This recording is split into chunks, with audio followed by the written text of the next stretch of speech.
Ruthie Dahle and welcome to my channel and welcome to Vlog Tuesdays. Today I'm going to be baking gluten-free bread as I am allergic to most things that are food. I make it a little bit different than most people, so if you want to know how to make gluten-free bread, then keep on watching.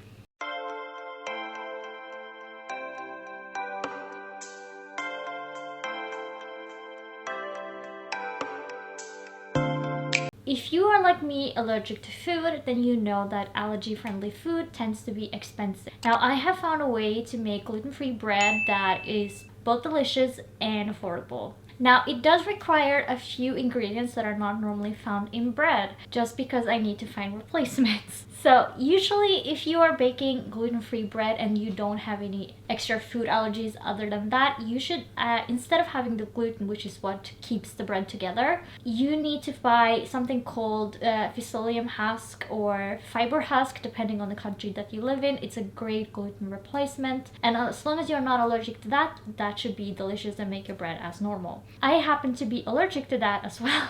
So I found something else that will keep the bread binding. I am technically allergic to animal protein, so I shouldn't have this, but it's because it's such small doses and because I don't eat bread all the time, I tend to keep mine in the freezer. I think that this is okay for me now, but I do add eggs. I add 2 eggs per bread so that the eggs bind the bread together so it doesn't get all crumbly, because I don't know about you, but I hate crumbly bread. And so eggs are a great replacement for that. Now, it does make your bread more yellow because of the egg yolk, obviously. Another thing that I've heard you can try to use as a binding agent, I haven't tried it yet, so I don't know if it works, but that's chia seeds. They're supposedly binding. Now, I forgot, I didn't even think about it last time I went to the store to buy this for baking the bread, but if I had, I would have tried. So maybe one day in the future I will try, but not today. Today I'm sticking with the eggs. Before we begin baking, I'm just gonna read off the recipe because it's been many months since I baked bread, and I usually bake bread so that I have it for a long time because I put it in the freezer. I make sure to slice it up in pieces and then put it in the freezer so that I can take up individual slices as I may need that, because if I take up a whole bread, it's just gonna go bad very fast and go dry, and I don't like that.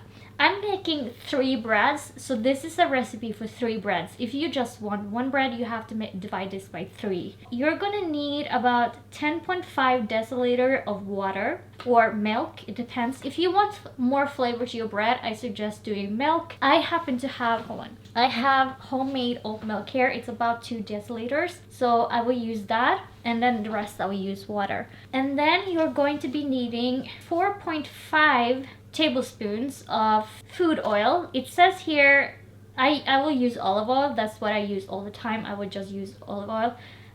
It's another oil that's mentioned here, but yeah, 1 pack of this is about 50 grams, and you are gonna need 1.5 of that, so that makes it about 50 plus 75 grams of yeast. This one happens to be fresh yeast. I prefer using that. And then you're gonna need 3 teaspoons of salt and 3 teaspoons of sugar. You're gonna need about 1.5 kilos of flour. Now, the flour that I use actually makes the recipe liquidy because I use rice flour. It's the most cheapest thing I can find around here, because for 400 grams it costs 16 Norwegian kroner, which is about $1.60 for 400 grams. And so I buy that one because it's cheaper than buying something else. So I have everything out here. The one thing that is not mentioned on this recipe, and that's because I've added it myself, and that is about 3 cups. And yes, I said cups, American cups. That is the only measurements that is American in this recipe. 3 cups of oats. This happens to be big oats and it's gluten-free. Make sure that it is gluten-free oats that you are choosing. If not, the whole point of gluten-free bread is just out the window. So you need 3 cups, and the reason why I say 3 cups is because it's 1 cup per bread. So if you're just making 1 bread, it's 1 cup of oats. Depending on how you like your bread, I like to crush my oats because I don't like the feeling of having seeds and anything like that in my mouth when I'm eating bread. So I like to crush mine, and that's what I do. I'm not 100% like everything has to be crushed small. I don't care if there are a few big pieces here and there, but I want majority of it to be crushed. So I have a spoon and I have a bowl. Now I do suggest you get a bowl that either has a lid, this one has a lid, I just put it off to the side, or you have one bowl that can have the plastic over without it slipping on the sides, because it is gonna set to the side to rise, and having it covered will be nice for that. I add the yeast first, and because this is fresh yeast, I have to crumble it up a little bit. Also, if you're dealing with fresh yeast and you only need half, the best way to find out how to do exactly half is to do diagonal. Just cut it diagonal and you have exactly half. I just like to pick it apart into smaller pieces. That way when I am adding the lukewarm water, because it has to be lukewarm. If you're dealing with milk, which is what I usually do, I just didn't buy milk for this, but it adds a great flavor, the milk. You just heat it up on the stove in a casserole to its lukewarm, and then you pour it in here. Now, as I'm doing the water, I just waited for the water to get lukewarm in the sink before I added it to my measurement. Now you add the water.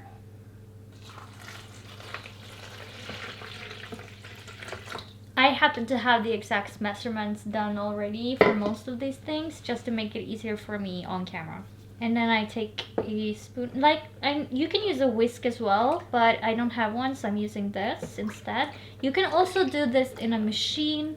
I find that the bowl is not big enough for 3 breads, so if I were doing 1 bread, I can use the machine, but for 3 breads, this bowl is bigger, so I'm using this. And I always do it by hand. I've gotten accustomed, I guess, to making bread by hand, so that's what I'm doing. Now that I feel the yeast is melted into it, the water and the yeast has melted into each other, when I feel that has happened, that's when I will add the eggs. And I say eggs because that is also liquid and it's a great way to mix it all together. But another thing I do before the eggs, before I forget, is take the olive oil in.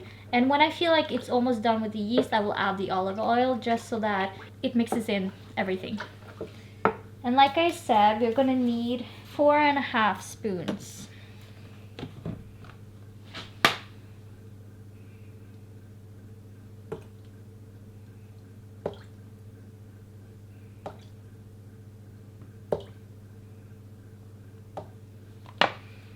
You need 2 eggs per bread, and before you add them in, make sure you poke them and you whisk them a little bit. If not, it's going to be a lot harder to do it in here. It's easier to do with a fork. So I just like to stab the yolk and then drag it a little bit like this to make sure it's open and broken.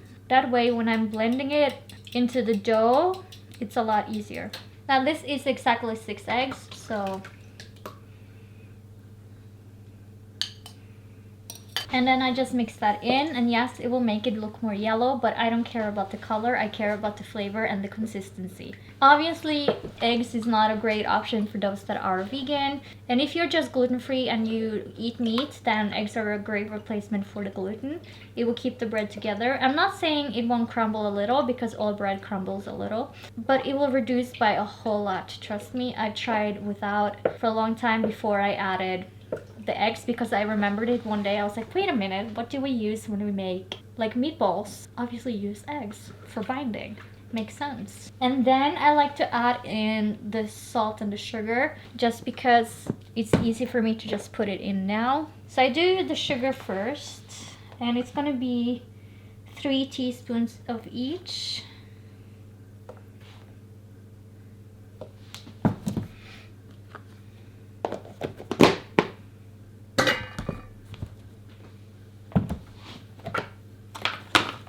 And yes, I'm using the same spoon. That's why I'm doing sugar first, salt second.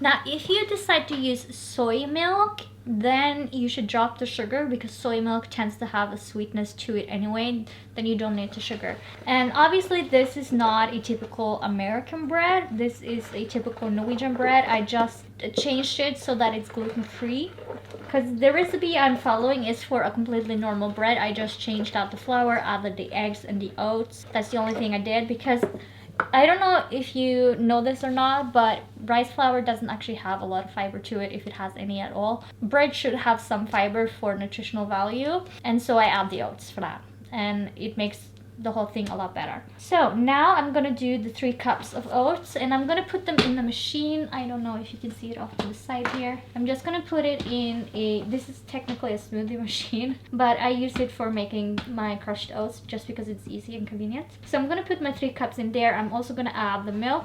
If it's a cold, because it's was in the fridge, I will pop it in the microwave for a few seconds so it's room temperature, so it doesn't alter the balance of this mixture. I'm adding some of the milk first into this mixer just to make sure there's some wet on the bottom part, and then I will add the oats.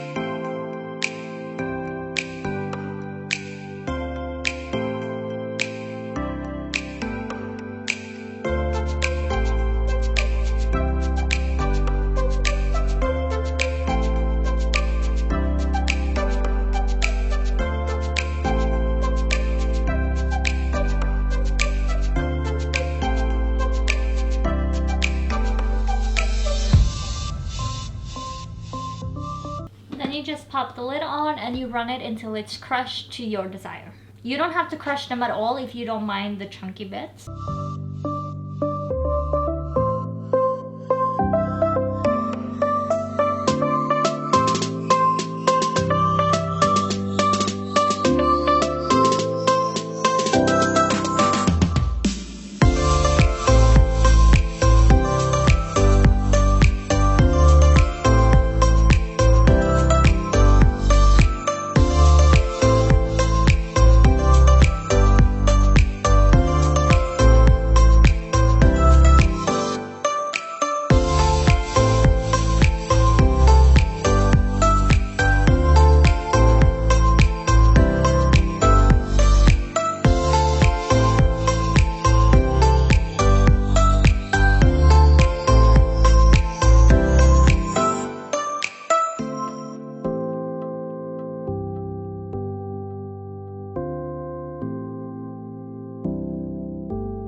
Then what you want to do is mix that in.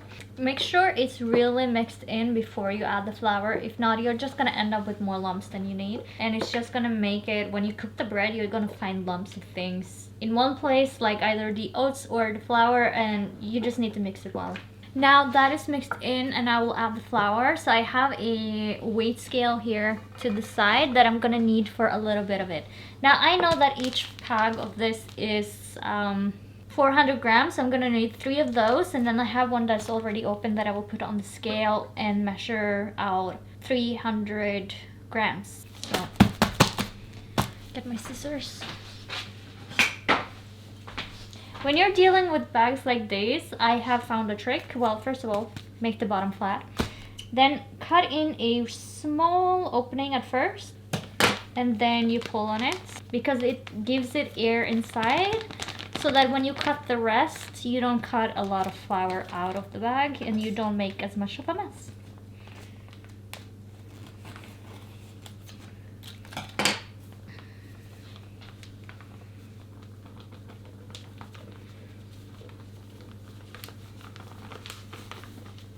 You can sift this as well if that's what you like. I have noticed that I've done both ways and I don't really tell a difference when I'm eating, so if there's less work for me, I'm happy for it. Now I like to mix in one bag at a time, just because I'm doing it by hand, it's less for me to worry about when it comes to lumps, and it's easier for me to kind of keep an eye on things and maintain a consistent work and a consistent batter. Remember that this is supposed to look more like cake batter than bread dough. It's not gonna end up looking like bread dough. You're not gonna work it the same way you work normal bread when it has gluten. This is not it. It's gonna still double in size because you put the yeast inside, but it's still gonna rise in a way that when you break it up again, it's gonna be like cake batter. It's just gonna be more of it, more fluffed up.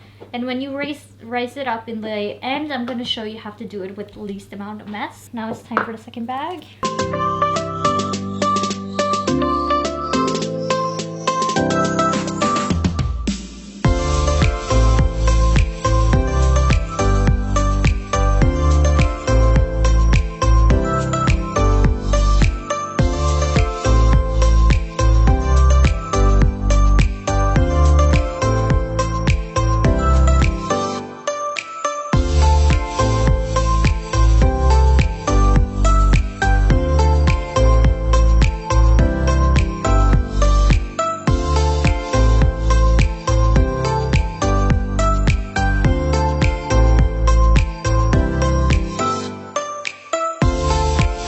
Then the third bag, which brings us up into 1.2 kilos, and we need 1.5, so the last remaining 300 grams I'm gonna weigh on this. Now, because we are dealing with a different kind of consistency on this bread, it's very easy to think you need more flour. Adding more flour is just going to make the bread heavier, and it's going to make it more compact, and it's just not going to be good at all. It's just going to be a bread that is really badly baked, and you don't want that. So don't worry so much about the consistency. As long as it looks like a cake batter, it will cook up like a bread.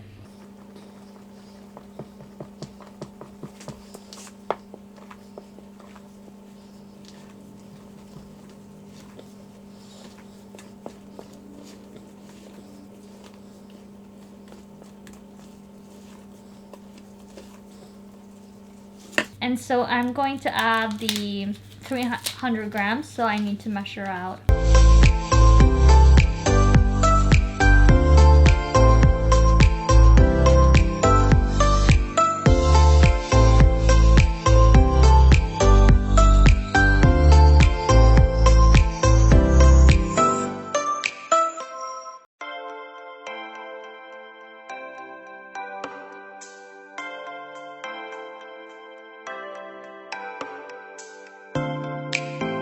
Now, if you're wondering about preheating the oven, I'm not going to do that yet because it needs to rise 2 times. So I'm going to let it rise 1 time, put it over into its shapes that I want to put them in. Then when I set them to rise, I will preheat the oven. So I'm just going to bring the camera over so that you can look at the dough and see what I'm looking at, so that you have a better understanding of what you want to achieve of the dough consistency. So this is the consistency that you want to be working with. It's not as liquidy as a cake batter, but it's not like a dough, bread dough. I'm gonna set it aside to rest, and I'm gonna put it in a warm place. You wanna let it rise for about 30 to 40 minutes. I usually let it be 40 minutes because that lets me get in an episode of whatever I want to be watching. So I will set it aside for 40 minutes and I will be back for whenever we put them in the shape. So I have gotten it back from the bathroom and it has risen, and if you do not believe me, it has risen. It is still quite squiggly and liquidy, more so than an actual dough. So what I like to do is first get my shapes. I have 3 shapes right here, and I do like a square shape or a long shape for this. Now if you only have a rounded shape, that is perfectly fine, but I have this. So I'm just gonna go and grab my olive oil. So I have here a bowl and a brush, and I'm gonna put some olive oil in that to kind of butter the shape so that the bread dough doesn't stick and it's easier to take out. You can easily drop a little bit of olive oil in here and then just brush that around. That's very easy for you to do and it's less cleanup. but you're gonna want to put a little bit of oil on top of the bread as well. You could do egg yolks if that's what you want to give it that nice golden finish. I personally shouldn't have the eggs in the bread to begin with, so I am not going to be putting that on top of the bread. You want to have this underneath all of your shapes whenever you put them in the bathroom or in a warm place, but I like to leave it like this, right next to each other, so that I can easily dump the dough in. So for this, I like to just use a spoon like this to kind of dump it in, one bread shape at a time.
I'm just gonna go and get a spatula.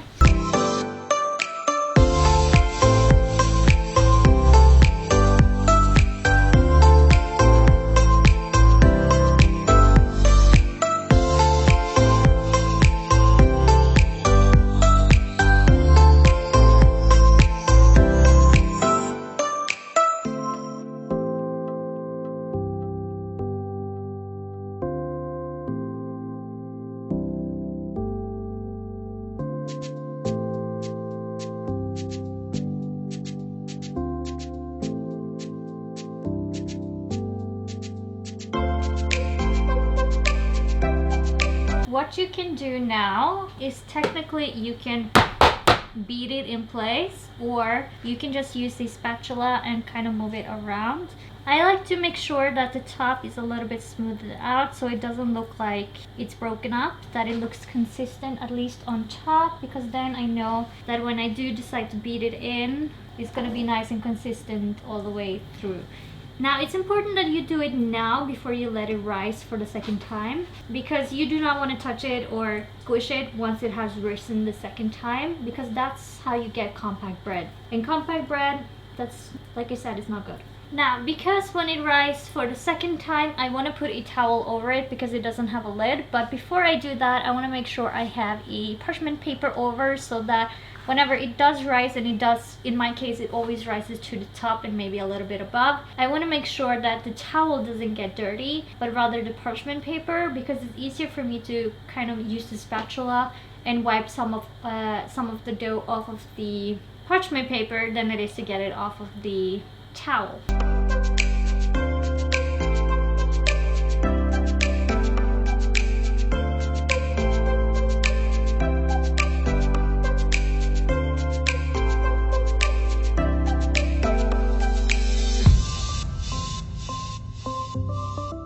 So these are some kitchen towels that I have for whenever I do the baking. So I always use the one that I consider the ugliest down. And this is also the shortest one, so that the bigger one will cover this one, which is nice.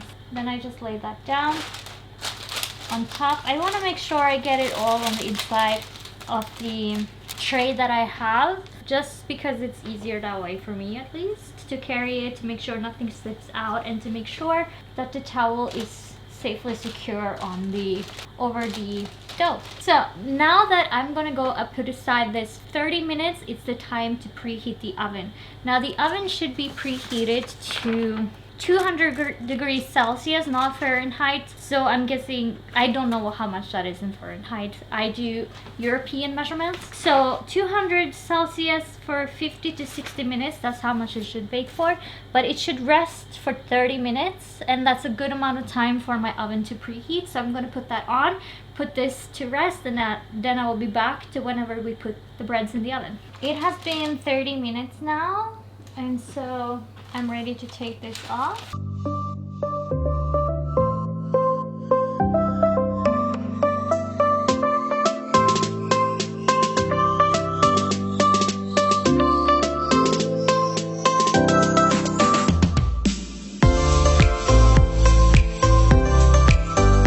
Now what we want to do is, well, I need a little bit more oil in my bowl. So I'm putting some olive oil in there. And then for the breads, I don't know if you can tell, but they rose almost all the way to the top. And for the amount of dough that was in here, this is a acceptable height they rose to. They're not under risen, if you can say it that way. But I want to put just a little bit of oil on top, and I want to barely touch the top because, like I said, I don't want to decompress the dough because I don't want to compress the dough. So I'm very lightly putting it on top. I'm barely touching it, but I at the same time know, and I can see that I have put oil on. But for this, you could easily be putting eggs on.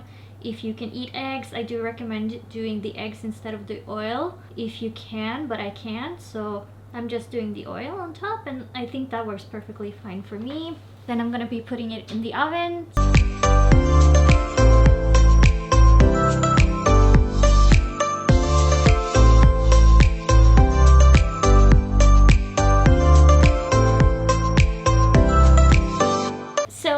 Then be putting the timer on 50 minutes, and then I will put another timer for 60 minutes after that if I feel like it needs it. But I will do 50 minutes first, then go check on them, and then I'll add the 10 minutes if I need to.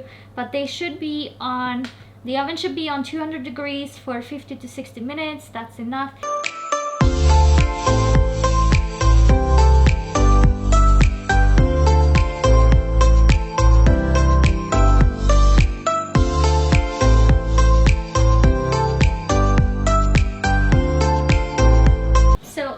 Let them cool there for a little bit before I take them out of the shape, and then let them cool some more because you want them to be cooled down completely before you cut into them. So now we have come to try the bread. So I know I will cut it on a machine downstairs, but I just wanted to show you the first slice, I guess.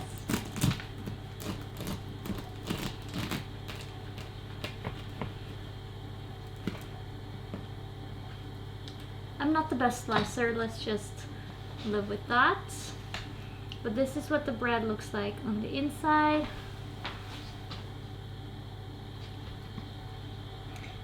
And so I will take my little slice here and I will put some butter on it. So, hold on, I'm making a mess here. And yes, I am putting it on behind the bread. And I have this thing that I bought. We call it pålegg here in Norway, pålegg. And it's basically add-ons to put on bread. Anything you can put on bread or a sandwich, we call it pålegg. I wish there were an English word for it because it's so inclusive to food. But this is basically peas and herbs and garlic. And it's a creamy paste. I will add that on because I feel like I need to have a little something on the bread, not just butter.